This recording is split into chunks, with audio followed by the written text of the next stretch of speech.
Good morning, everybody. We're going to get started in just another few minutes to give everybody a chance to join us.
Good morning, everybody. It looks like we might still have a couple of people trickling in, but I'm going to get started in the interest of time. Welcome to the UOIG Fraud, Waste, and Abuse Prevention Training. My name is Elise Napper. I'm the office's policy analyst and trainer. Some of you might have also worked with me in my role as a senior auditor for our office. I do tend to wear a lot of hats here. But today I'm going to talk about our office and look at what we do and how we operate, and how fraud, waste, and abuse can contribute to improper Medicaid payments. We're going to look at some common fraud, waste, and abuse schemes, as well as some emerging fraud trends coming out of COVID-19. And I'll talk about the False Claims Act, whistleblower protections, and key TAM incentives, how to report suspected fraud, waste, or abuse to our office. And then finally, at the end, I'll go over some provider-specific tips and resources, things like how to respond to records requests and some of the available resources that can assist you with your compliance efforts. Also, I have to preemptively apologize for my voice and the likelihood that I'm probably going to cough during this training. I was on the East Coast for work a couple weeks ago, and several of us caught a pretty nasty case of COVID. So I'm still recovering, and I apologize. It's probably not the best voice you're going to listen to this week, but I hope you're sufficiently caffeinated. Our training today should take us about 75 minutes or so. And obviously, because of COVID, we're doing this training virtually. So it is unfortunately a lot less interactive than doing this in person. And it also means I'm not going to be able to see you while I'm presenting. However, the chat is available. So if you have any questions, just ask them there, and I'll plan to go over those at the end. Also, I know that we have a lot of people who are joining from the same office or the same computer. So if everyone would take just a moment to sign into the chat with your name and your organization or your email, that way we can make sure that everybody gets credit for attending today.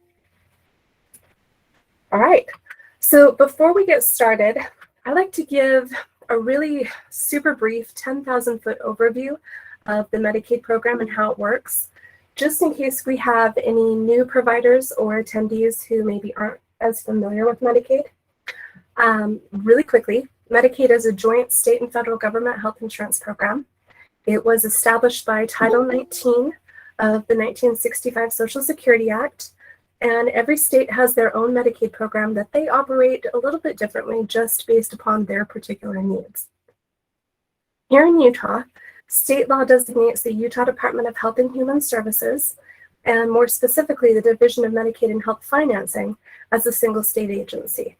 So that means that they're the ones that are responsible for administration of Utah's Medicaid program.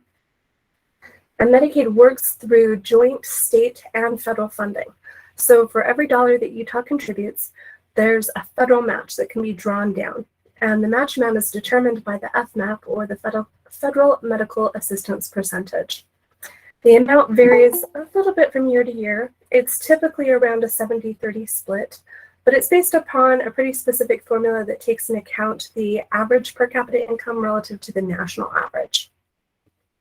And states are required to have programs that are dedicated to fraud detection, to investigation, and program integrity.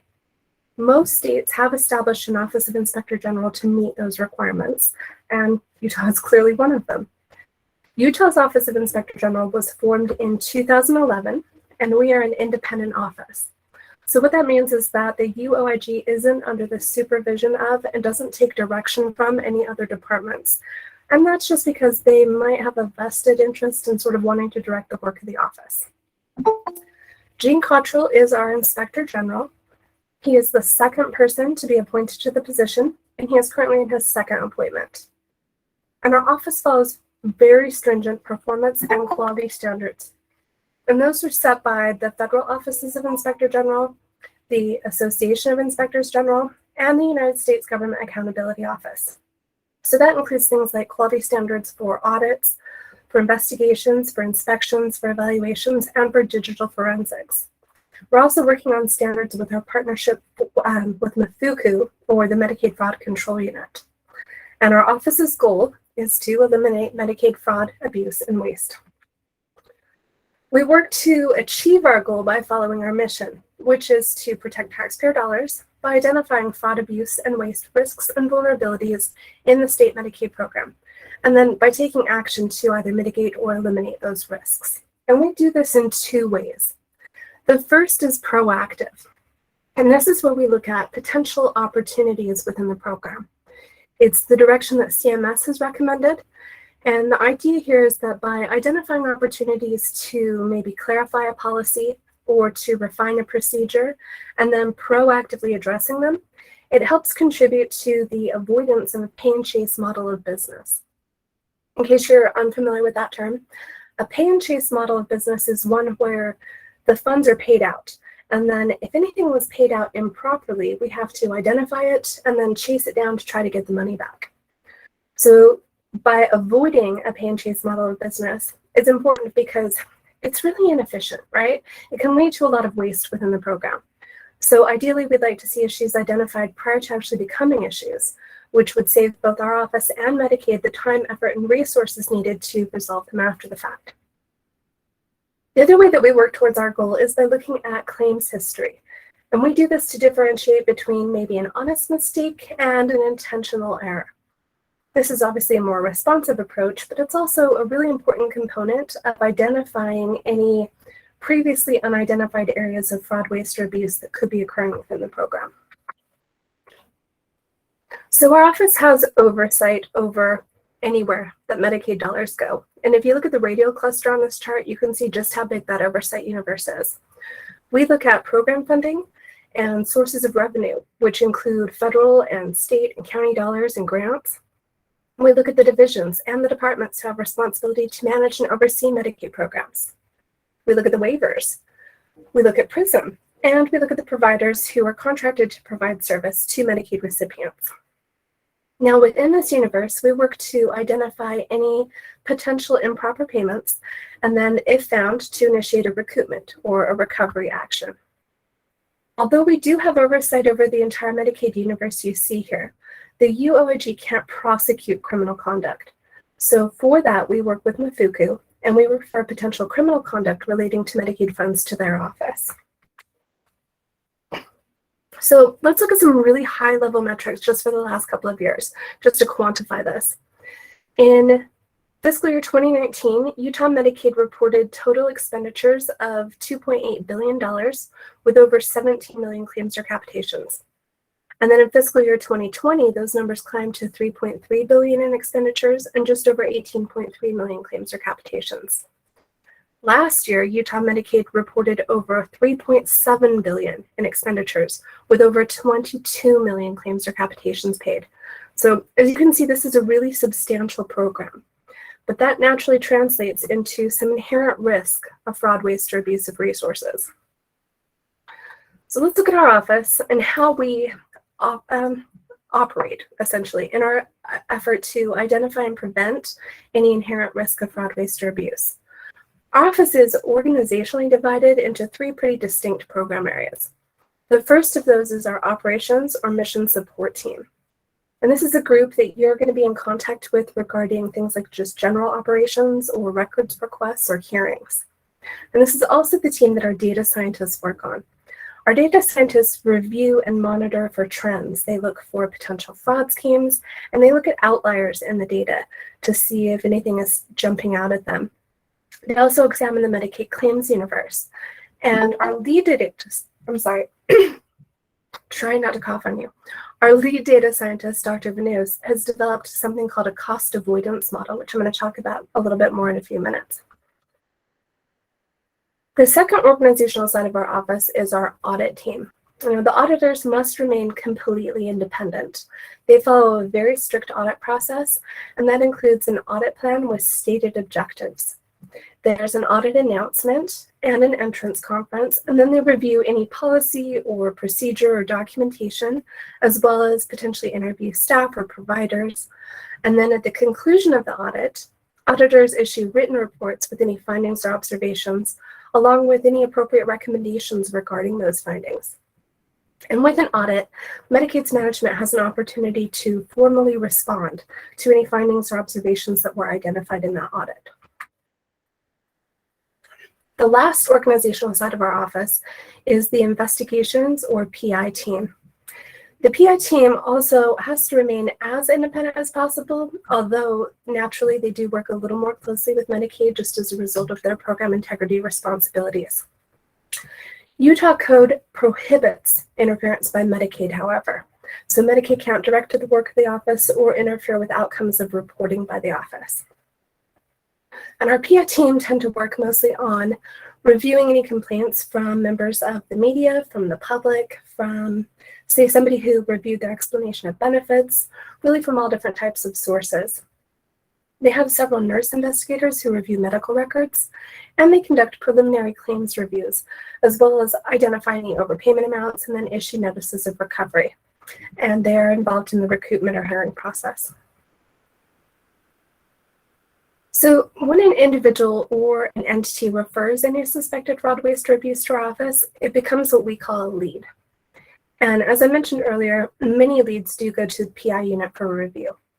Although some do become larger scale audits, it really all depends upon the content and the scope of each lead, as well as what our data scientists might identify in the claims history.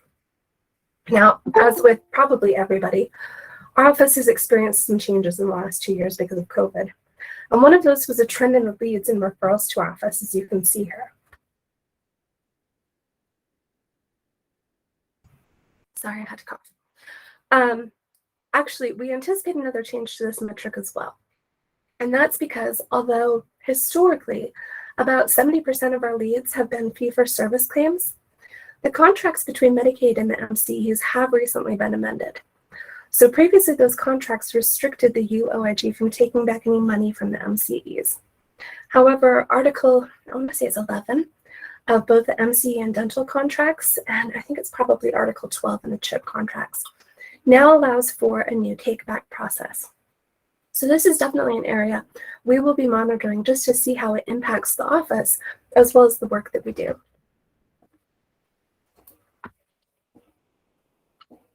So speaking of our work, we identify several KPIs or key performance indicators that we use as a sort of barometer to track and gauge our effectiveness as good stewards of taxpayer resources. And recoveries are something that we track very closely. So this chart illustrates our recoveries for the last couple of years. And you're going to see a pretty clear trend here, which is that cost avoidance is a very effective way for our office to safeguard taxpayer resources. So consequently, we place a very strong emphasis on cost avoidance. For those of you who aren't maybe familiar with that term, cost avoidance is best described as a change in behavior. So maybe a change in a provider's billing behavior, or maybe a change that results from Medicaid implementing a policy that we recommended, but it's some change in behavior that is attributable to our office and then results in quantifiable savings to the Medicaid program. So we calculate cost avoidance by observing trends, both prior to a project and after completion. And then we compare the average difference in billing behavior prior to and after completion of the project, and then project the associated savings out over 5 years.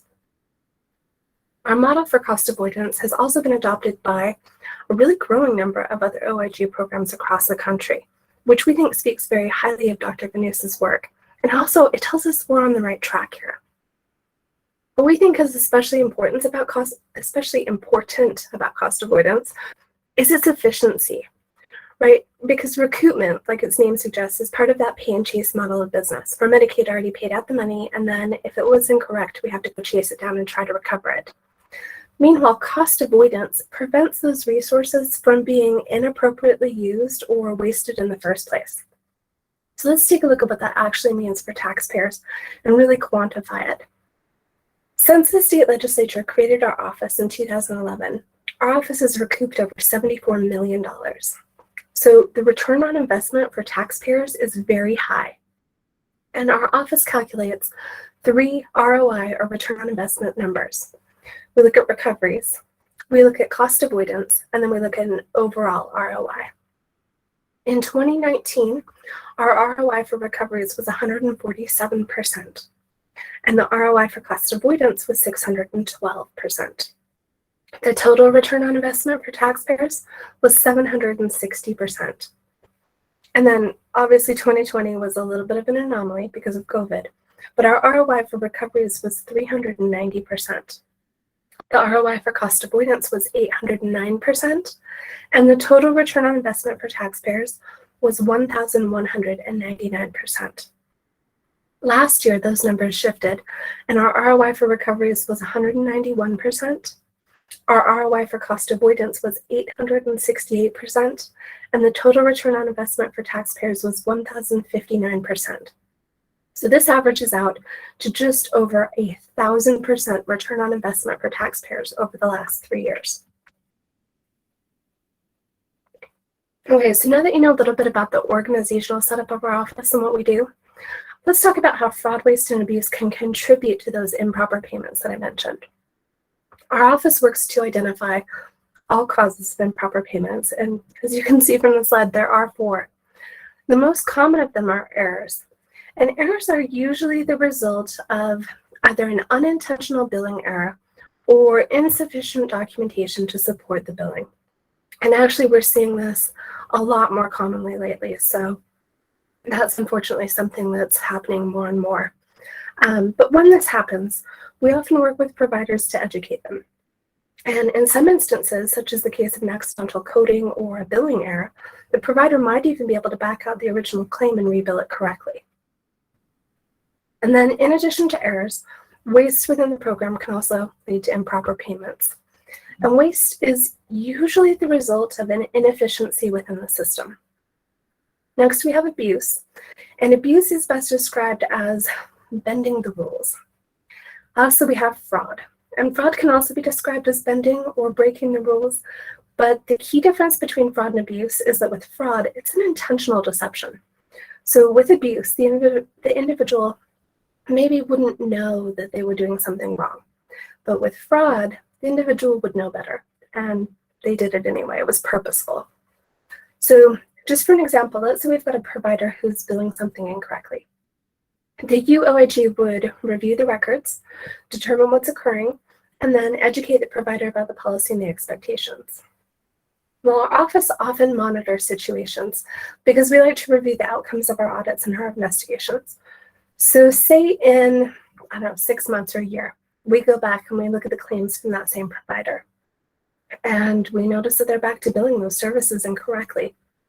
Now, at this point, the provider knows he or she should not be upcoding those services, but they're doing it anyway. And that demonstrates intent, which would be fraudulent.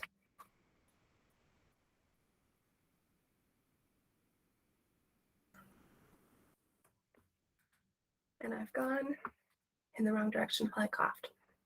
Sorry about that. So, who could perpetrate fraud against Medicaid?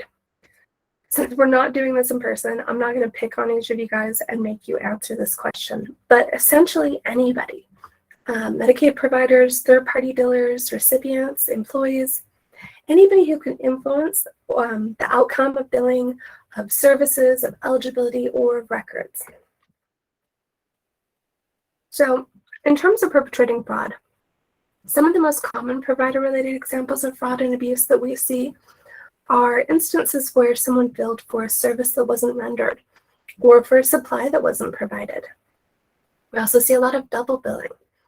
Now, double billing might sound pretty obvious, but it can actually take a lot of different forms. So it could occur when a provider or third-party biller bills Medicaid twice for the same service, such as when they bill incorrectly for both an individual and a bundled code, or when a provider bills both Medicaid and private insurance for the same service or supplies, or when two providers bill for the same service to the same patient, but when only one of them actually provided the service. Another common provider fraud scheme that we're seeing more and more is tied to billing and coding. And I really want to emphasize these two coding schemes in particular, because we are seeing a rising number of claims that appear to include unbundling and upcoding.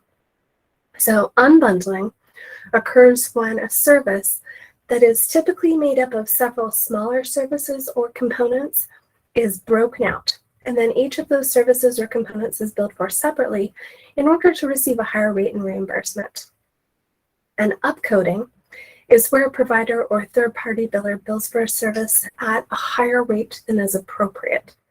So it could be due to billing for a higher rate of service, such as when a more intensive level of care is billed than was actually provided, or when a higher rate is billed than was medically necessary. So again, the claim could be for a more intensive level of care, but this time that intensive level of care maybe wasn't medically necessary or wasn't supported in the documentation. Or it could be both, it could be a combination. So later in this, I'm going to talk about the False Claims Act and some state and federal regulations. But for now, let me just say that both unbundling and upcoding are strictly prohibited, and the penalties for each can be very expensive. So we also see a lot of instances of altered documentation and altered claims forms. We see instances of misrepresentation of medical conditions, and this is often done in order to justify billing for services or supplies that might have otherwise been flagged as not medically appropriate for that individual. We see a lot of solicitation or offering bribes or kickbacks. And while we're on this topic, there's a relatively recent caveat that didn't previously apply, so I'd like to point this one out. So the Stark Law governs physician self-referral for Medicare and Medicaid patients. And it's related to, but it's not quite the same as the federal anti-kickback statute, which prohibits payment of remuneration to induce or reward patient referrals. During COVID's declared emergency period, certain provisions related to self-referral in Stark were temporarily waived. And they did this in an effort to sort of help facilitate service delivery, just while doctors and supplies maybe were in limited availability because of the pandemic.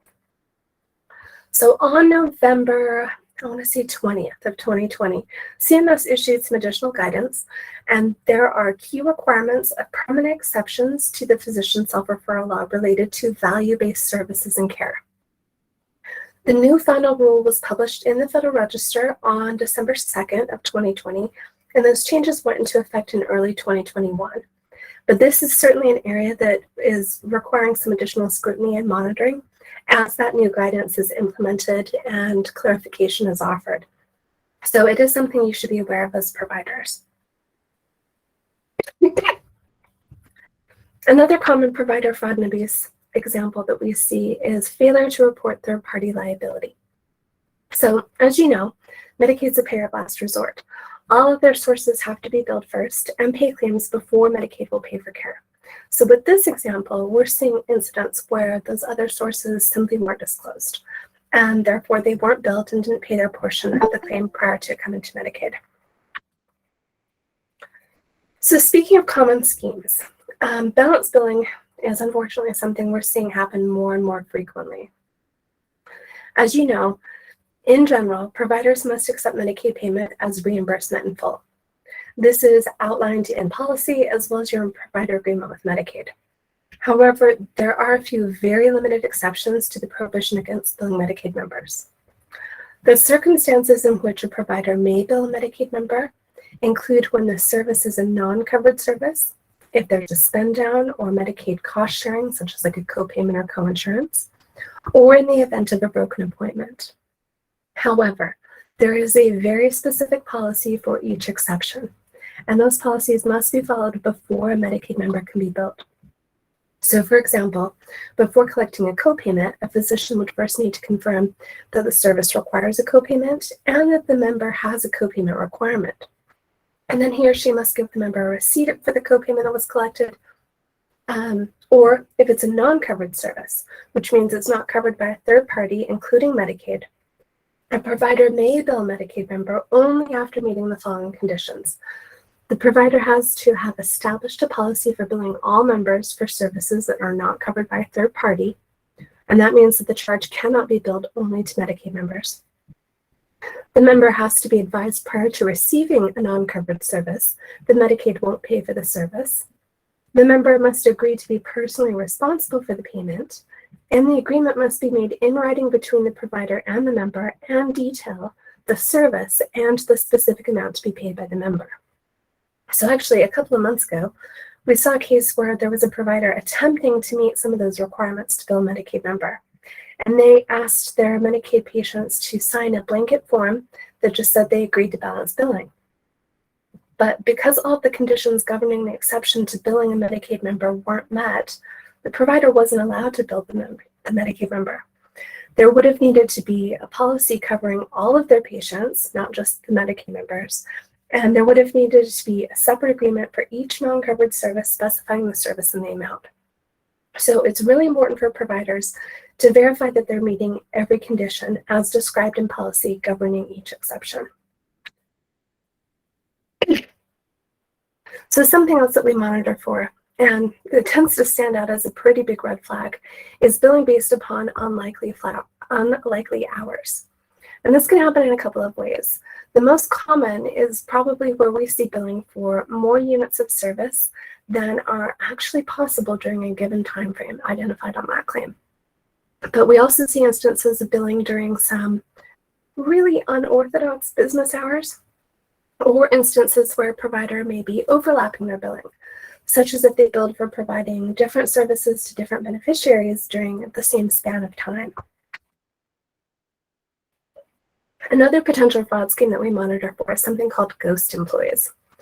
So with ghost employees, providers create kind of fraudulent timesheets and service records, and this can be done using maybe the names of people who don't exist, or people who do exist but aren't actually providing the services.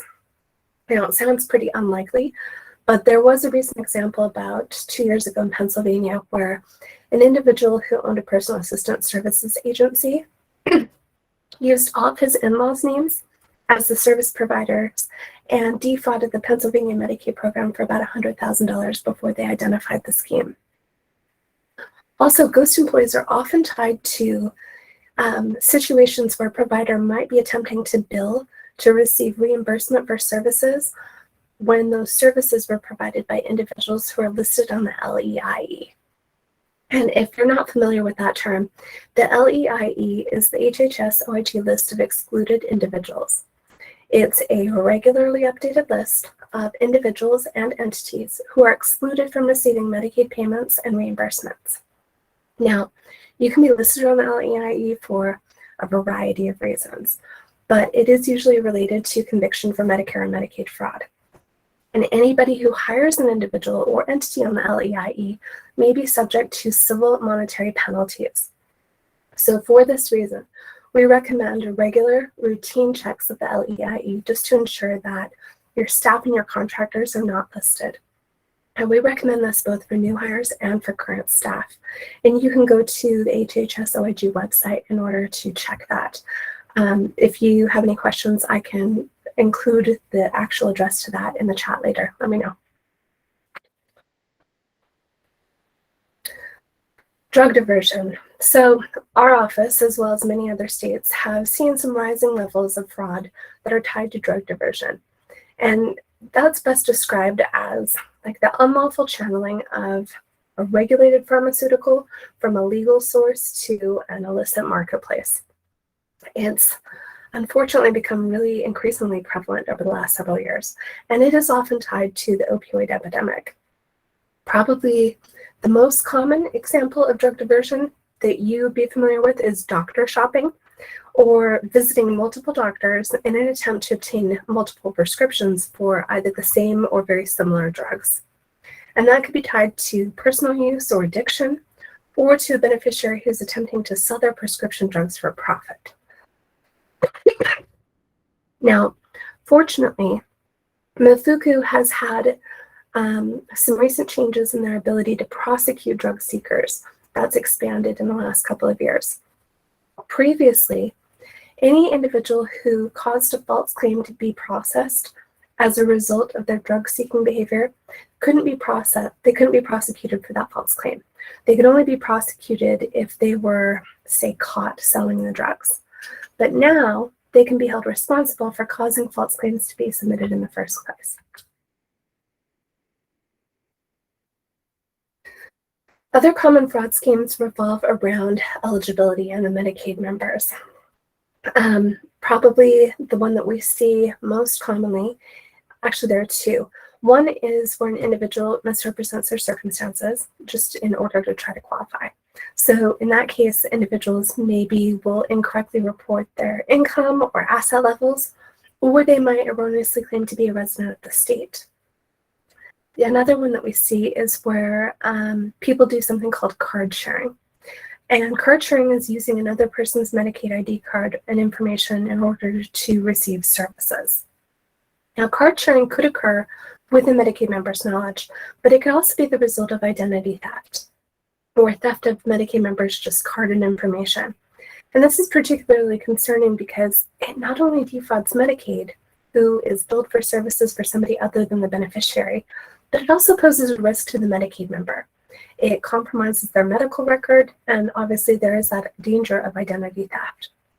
So any risk to an already vulnerable Medicaid member is something that we take really seriously and we monitor very closely for.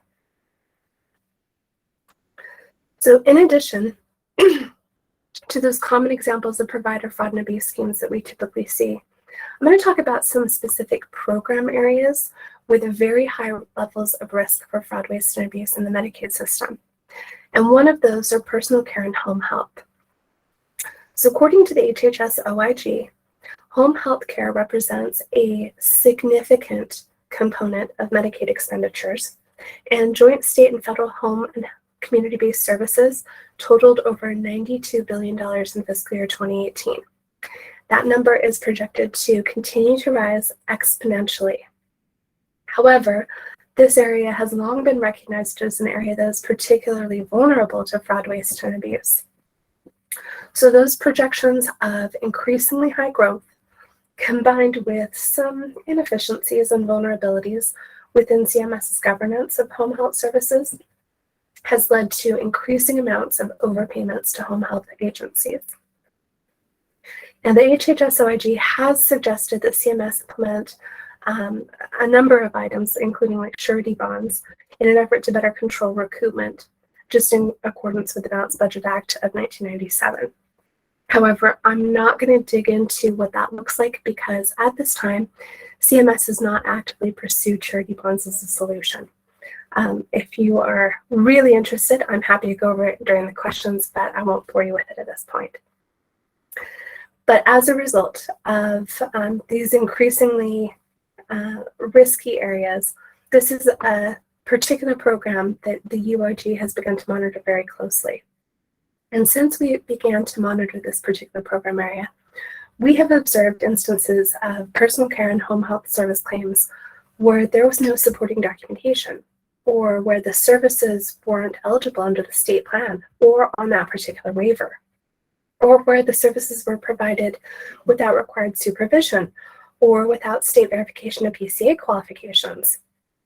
And then we've also seen claims where the date of service corresponded to a date the beneficiary was actually institutionalized.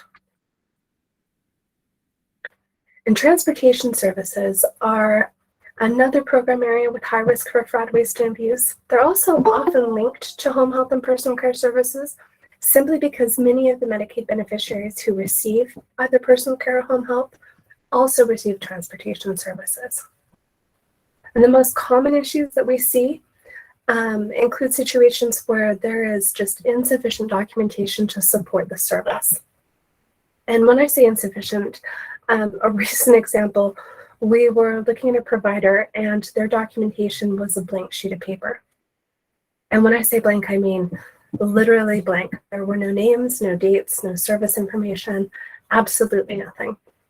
So we talked to the provider about it, and their reasoning was that they didn't have any notes to indicate that a service or ride was missed. So the person must have received all of their scheduled rides and services.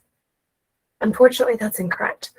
You can't bill based upon a schedule or based upon an assumption of service. And then another transportation scheme that we're seeing, and something that's being reported more widely across the country, is called ghost rides, or rides to nowhere.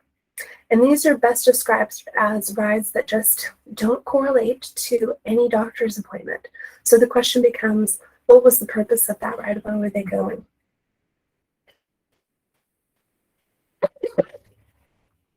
Now, although I mentioned surety bonds have not yet been actively pursued as a solution to the high risk of fraud, waste, and abuse in home health services, there have been some relatively newly applicable regulations governing electronic visit verification, or EVV. And EVV was implemented in an attempt to better monitor personal care and home health service delivery. So what is it? How does it work? It's the collection of required data elements during the provision of home health and personal care services. And states originally had two options when deciding how EVV would work in their particular state. In Utah, Medicaid chose to allow each home health and personal care service provider to select their own EVV vendor and to design their own EVV data collection processes around their respective business models. However, no matter which vendor or provider that a provider goes with for EVV, every personal care and home health service provider is required to capture the following 7 elements in their EVV record. So they have to capture the type of service that was performed, the individual who received the service, the date of the service, the location of service delivery, the individual who provided the service, the time the service began and ended, and the date of creation of the electronic record.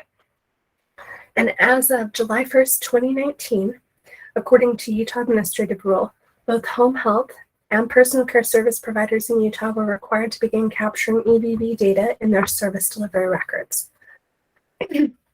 Now that said, the state of Utah did receive a one-time extension by CMS for recoupment. So what that means is that although EVV still had to be implemented by July 1st, 2019, any recoupment or penalties for not having EVV data didn't take place until January 1st, 2021 for personal care services and January 1st, 2023 for home health services. So after January 1st, the penalty for noncompliance is an increasing loss of FMAP percentage each year.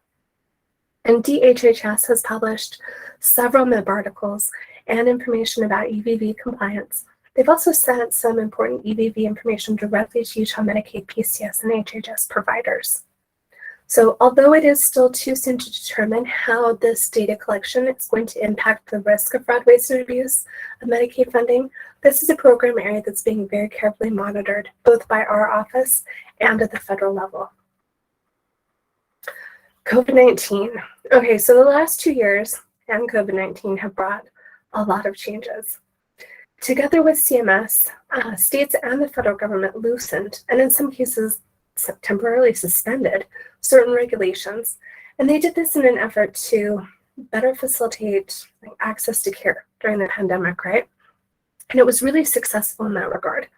Those quickly changing policies, however, frequently resulted in a lack of controls, and subsequently a significantly increased risk of fraud, waste, and abuse in the Medicaid program. Our office and other offices around the country are monitoring a series of emerging fraud trends here. One of the very first fraud schemes to come out of the pandemic is probably one most of you have heard about. It involved individuals selling fake vaccine cards. And some of those included drug lot numbers, which made them very hard to distinguish from real vaccine cards. We also saw people with emerging schemes tied to fraudulent attempts to gather personal information. So people who are pretending to be contact tracers, and cold calling individuals, or people who would steal or gather information from testing sites. And in both of those cases, they then attempted to use the information to bill for additional unnecessary services. And in some cases, they actually attempted to sell the personal information to other bad actors who then used that information in additional identity theft schemes. So we also saw COVID billing for labs with added claims for unnecessary services like STD panels or genetic testing paired with COVID tests. And we saw COVID billing for vaccines when the billing actually predated vaccine creation or FDA approval, or when the vaccine was still being covered by the federal government, so it was a double billing. We saw kickback payments, claims for off-brand drug use for COVID treatment, or for drugs that were purported to prevent you from ever catching COVID-19 in the first place, which, trust me, would have been nice for me last couple of weeks. We saw price gouging. And since August of 2020, CMS has issued hundreds of cease and desist orders for laboratories around the country who were conducting COVID-19 testing without proper certification.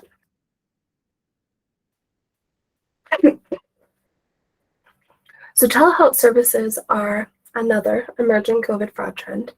And this is one of those program areas where the regulations governing service delivery requirements were significantly loosened because of the emergency period. So some of the changes now allow providers to do things like conduct telehealth with patients located in their homes outside of designated rural areas. They allow them to practice remote care, even across state lines through telehealth, or to deliver care to both established and new patients through telehealth, and to bill for telehealth services both via video and audio only, as if they were provided in person. CMS also significantly expanded the list of covered telehealth services, so it now includes things like emergency department visits and initial nursing facility, discharge visits, home visits, therapy services. And the penalties and regulations about the transmission of telehealth services involving each provider's HIPAA compliance were also loosened in some instances during the declared emergency period. So, although expanding telehealth services sounds like a great idea in practice, and it really did result in several positive outcomes, states are beginning to see claims for telehealth services that might be fraudulent. So, for example, certain types of services, such as dental care and tooth extraction, are now being reported as telehealth visits. And because it's pretty difficult to extract a tooth remotely, these are the types of claims that obviously are red flags for us. So they're things that we're monitoring. Reassignment of billing schemes. Okay, so this is actually a pretty new scheme. It started popping up last year. And this one targets Medicaid providers directly. So it's something that you really want to be aware of and monitor for internally with your own billing. In this case, bad actors have attempted to submit electronic funds transfer forms to Medicaid in an effort to redirect legitimate Medicaid provider payments to fraudulent accounts, addresses, and individuals. So the provider's Medicaid reimbursement ends up going to those fraudulent accounts instead of to the actual service provider. Now, Utah Medicaid has put some controls in place to prevent this from occurring. But like I said, this is something to be aware of. And in terms of this particular scheme, sorry, hang on 2 seconds, I've got to cough.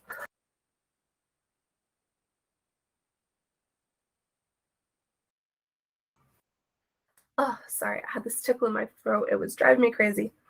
So in terms of this particular scheme, your best defense is to ensure that your provider information remains up to date with Medicaid. Now, your provider agreement with Medicaid also outlines this responsibility because it's important for Medicaid to be able to reach you, but also because one of the controls that Medicaid enacted to help prevent fraudulent reassignment of claims involves verification of your provider information in prison against the information on any newly submitted RFT forms. So if you keep that information up to date, it's a lot harder for those fraudulent forms to get processed.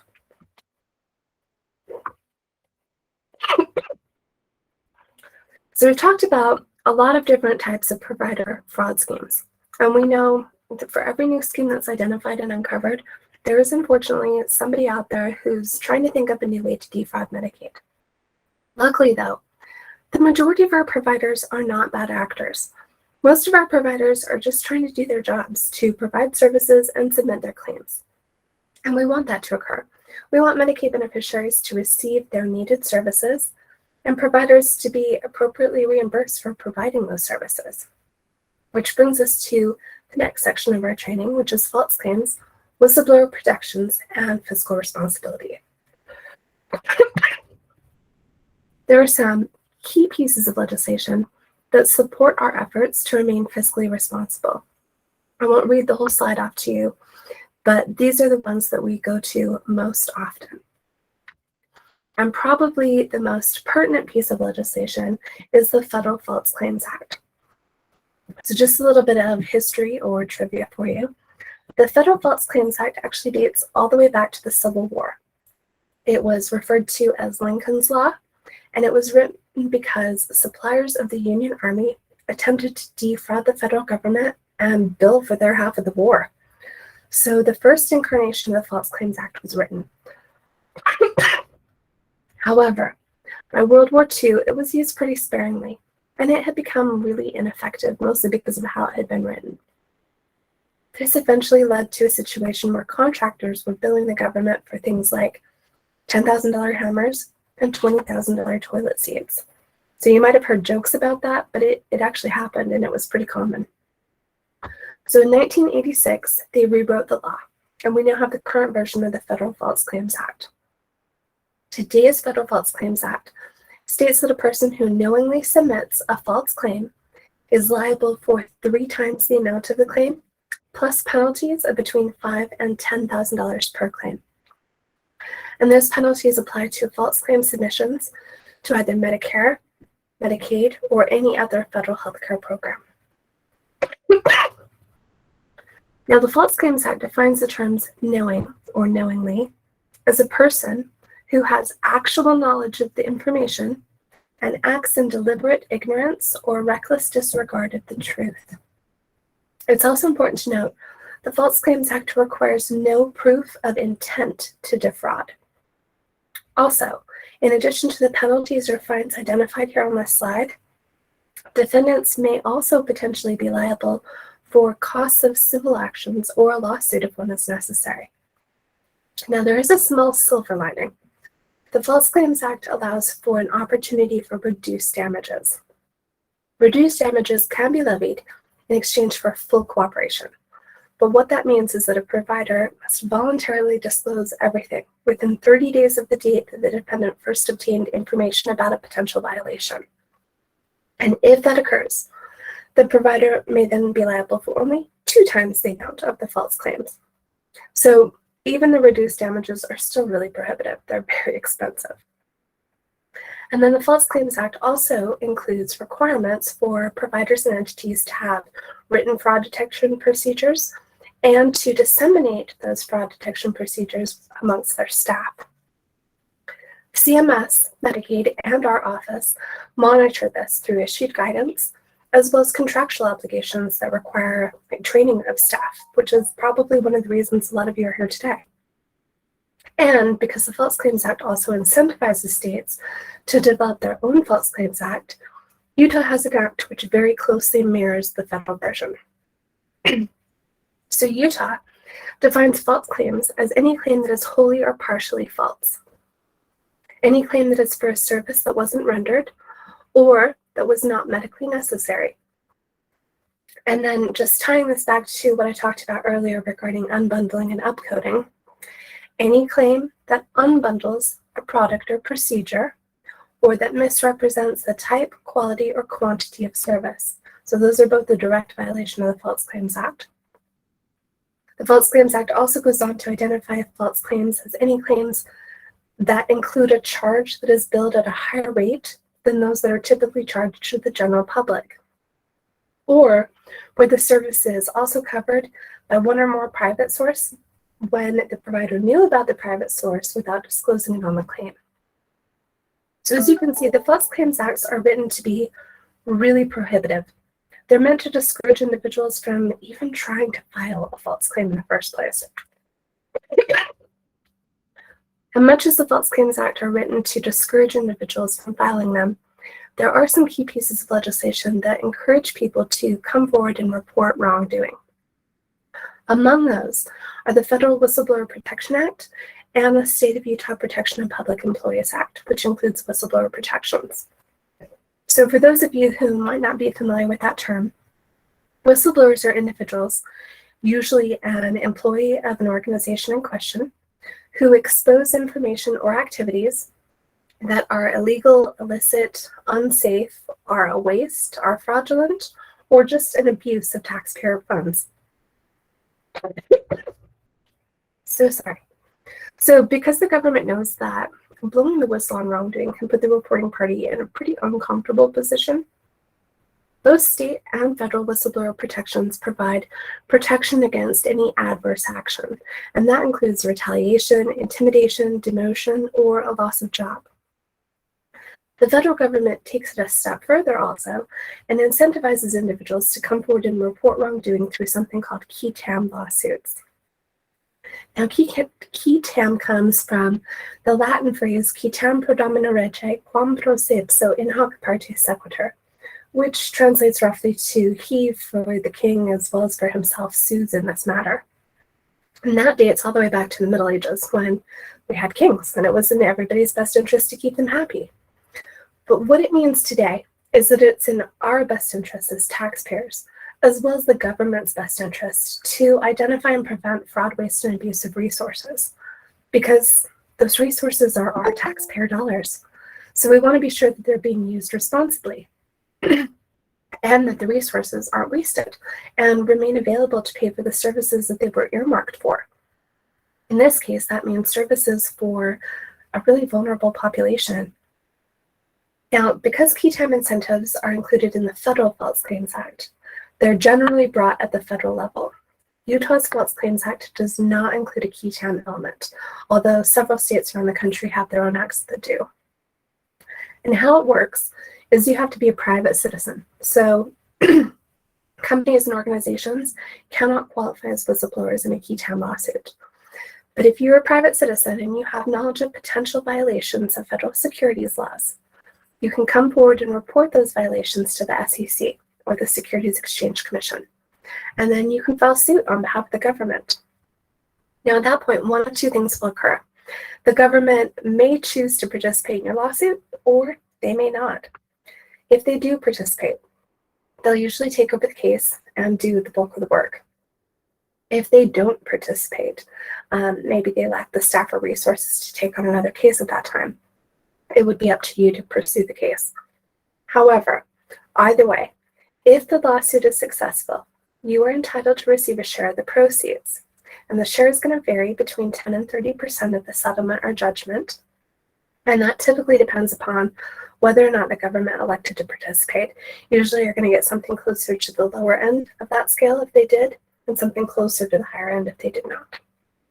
There is a catch, though.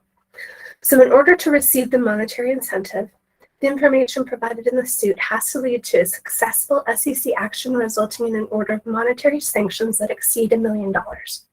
So you can't bring a key time suit for a single claim or even a few small claims. When we're talking about key time lawsuits, it's usually a systemic or a really widespread issue.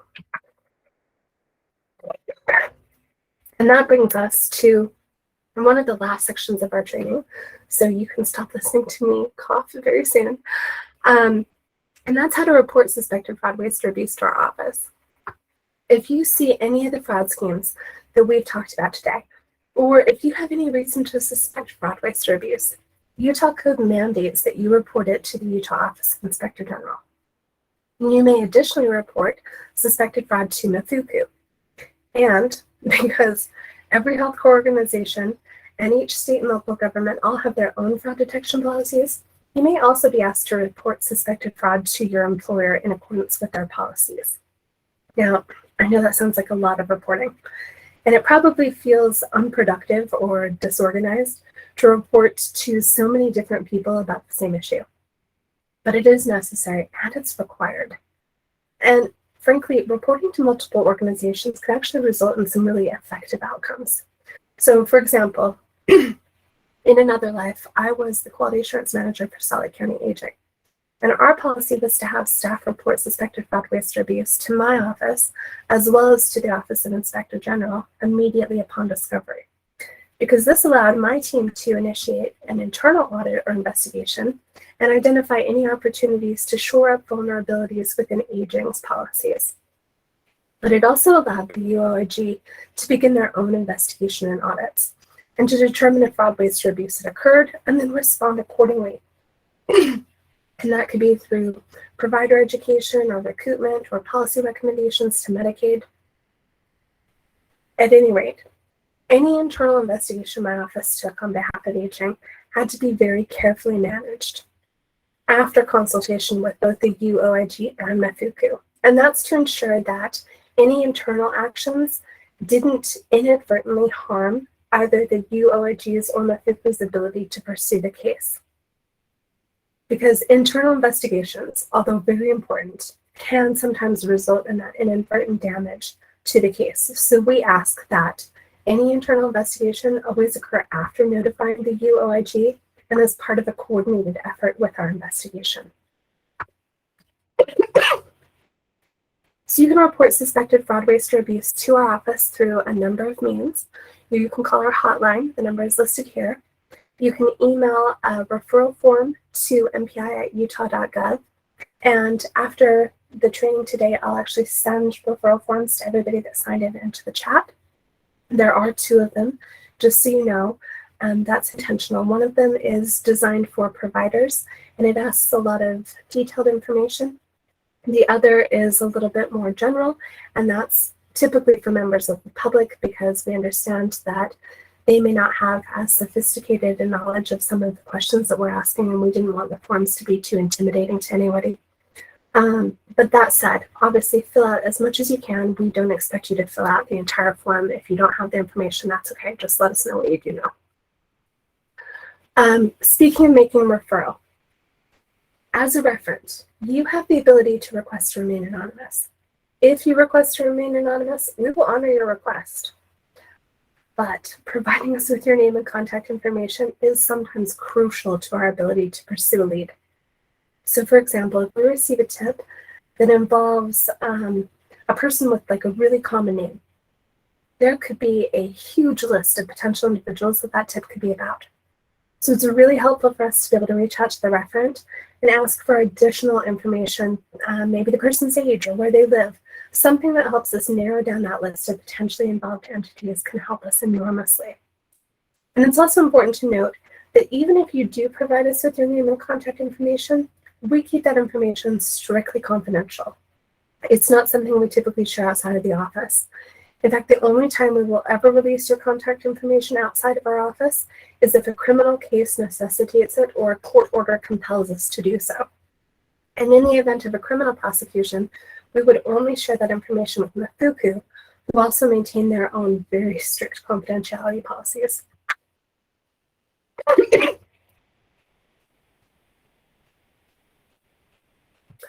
Okay, so let's go over some provider-specific tips and resources that I think are pretty useful, and I hope that you will find as useful as well.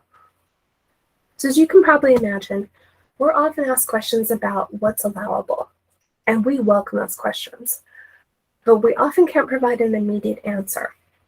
And that's because the answer can change based upon a huge number of variables, like the date of the claim, the type of service, the Medicaid program, the waiver that the service is on, the other services offered in conjunction with that service, or even demographic information like the age of the beneficiary. That's why those questions sometimes require an in-depth review. We want to see what's allowable in that particular circumstance. It can be very situational. Also, we want to ensure that we offer very consistent guidance. And we get a lot of questions from providers asking us how to bill. And this one's pretty tricky because we can't actually tell you how to bill. We oversee Medicaid, so telling you how to bill something and then overseeing the billing would be a huge conflict of interest. Also, codes and policies surrounding codes change constantly, but we can assist you in helping you find the Medicaid policies to guide you in your billing. Which brings me to what I think is probably the most important compliance tip I can offer you. Just keep in mind, Medicaid policies and regulations are changing frequently. It's a really fluid program. These last 2 years with COVID were an excellent example of that. At one point, I think federal regulations and the amended 1135 waivers resulted in telehealth regs that changed sometimes daily. Another example are the recent changes I mentioned to the ACO contracts and the take-back process. So Article 11 of the ACO contracts governs payments and overpayments to providers, and that has just recently changed. So while you're keeping in mind that the policies often change, your best local resources are the Utah Medicaid Provider Information Bulletins, the Medicaid Information Bulletins, or the MIBs, the provider manuals, and Utah Administrative Rules. So the MIBs are a publication that Utah Medicaid releases to announce changes to program policies. They're scheduled for release every couple of months, although since COVID hit, they've been releasing a lot of interim and emergency MIBs, so sometimes they come out on a monthly or even twice a monthly basis. In fact, they released August MIB yesterday, and I am just about to turn in the draft version of the September MIB back to Medicaid with our recommendations in it. So that'll be coming out pretty soon, I would imagine. If you haven't already done so, I would strongly recommend go to Utah Medicaid's website. And I want to say it's click on Administration and then Publications and then MIBs, and then you can enter your email address to subscribe, because those publications are going to contain articles detailing all the specific policy changes that have occurred or are about to occur. The provider manuals are another excellent source of information to learn about program policies. They are updated regularly, and they're usually announced in the MIBs. And then if you want to look at either the current or archived versions of either of them, like I said, go to the Utah Medicaid website, and you can click on either the MIBs or the provider manuals and select from those drop down in the publications, and that'll show you the current as well as the archived version. So if you're looking for a policy at a specific date and time, that's how you can find it.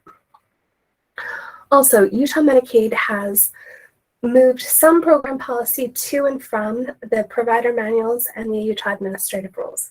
So admin rules are a great place to look. All of the new administrative rules are located at adminrules.utah.gov, and they have just completed migration from the old site for all of the historic rules as well. Additionally, you can go to the Utah State Bulletin, which publishes notices about proposed rule changes, emergency 120-day rules, 5-year rule reviews, other executive branch notices, and that will tell you anything that's coming in terms of specific rules or policies. I would strongly recommend searching each of those sites to locate what you're looking for in terms of policy and policy compliance. And then at the federal level, CMS is also a really great resource for Medicaid policy. You can also go to HHS OIG, which is oig.hhs.gov. They offer advisory opinions as well as compliance guidance. And then there are federal resources, obviously at CFR, the Code of Federal Regulations, and USC, United States Code.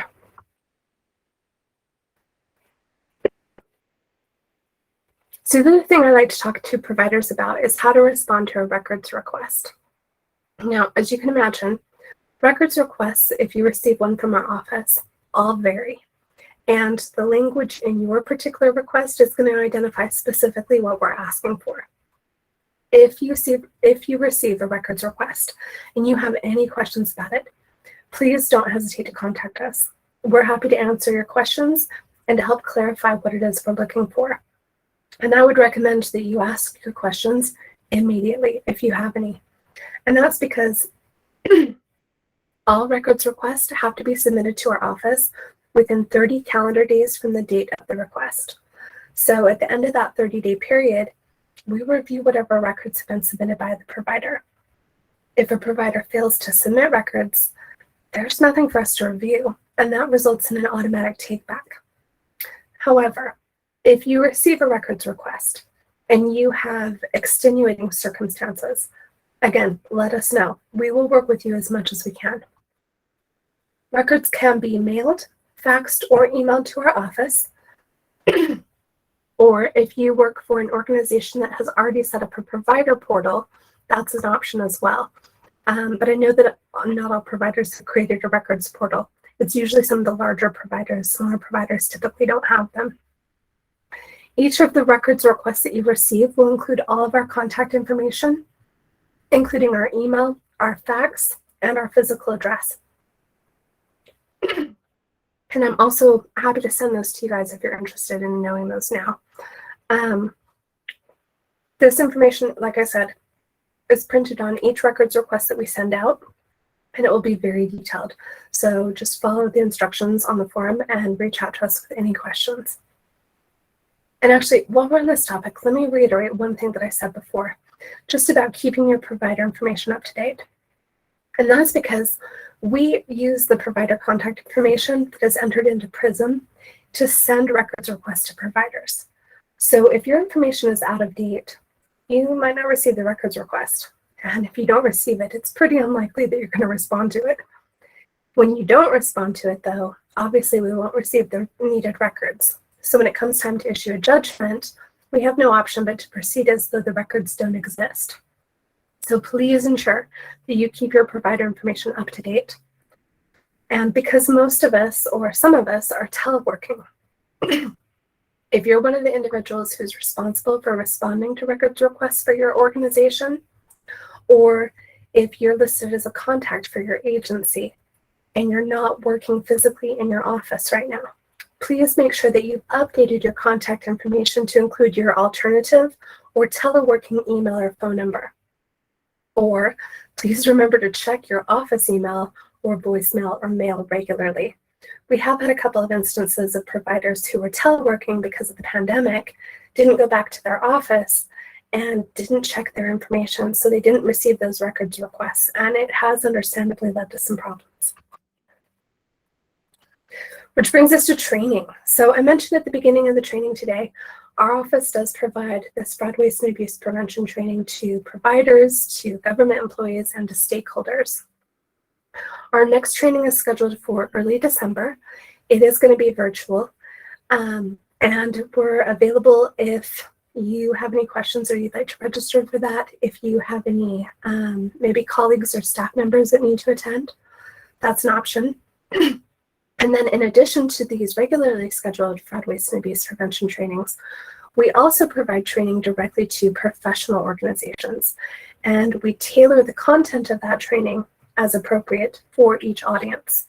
So if you belong to a professional organization like the Utah Hospital Associations, Utah Dental Associations, UX, a local AAPC chapter, contact me. And we can talk about your organization's specific needs and get something tailored to your organization and get that scheduled. Okay, I've included the contact information of some of our management. They are very responsive. They welcome any questions that you have. I can also provide these contacts after the training. If you aren't prepared to write them down, let me know, and I'd be happy to send those out when I send out the referral forms. And that brings us to the end. Our office is dedicated to eliminating fraud, abuse, and waste of resources in the Medicaid program. By identifying and preventing any fraud or abusive or wasteful practices, we help ensure that limited resources remain available to provide services to members of a really vulnerable population. And that could translate into an increased ability to provide additional services to those who need them, or maybe even an ability to bring individuals off of wait lists and into service.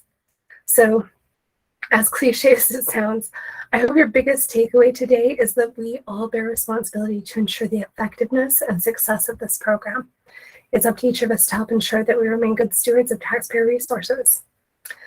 Okay, if you have any questions, let's go over those in the chat. And thank you all for listening to my really hoarse voice.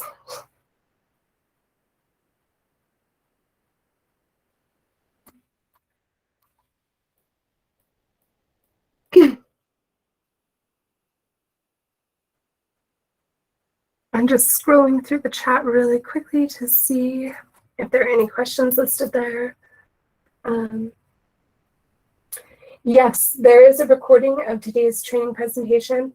It will be listed along with SWPT trainings on the Medicaid website. Sorry, I'm seeing a lot of names and contact information. Thank you for that. We'll be sure that everybody gets credit for attending.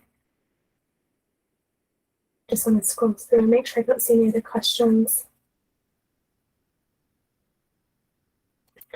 I'm going to include my email address in the chat in case anybody wants to ask any questions offline or you think of something later on. You're welcome to reach out to us.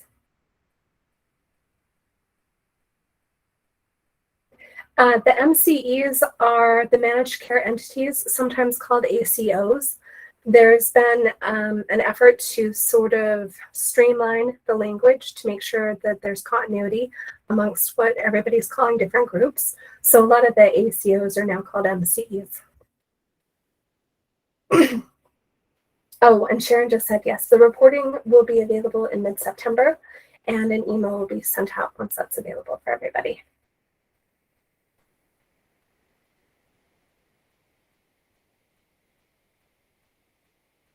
I don't see any other questions. If you guys don't have anything, again, you're welcome to reach out to me offline.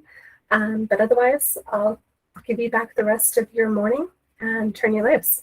Thanks for coming.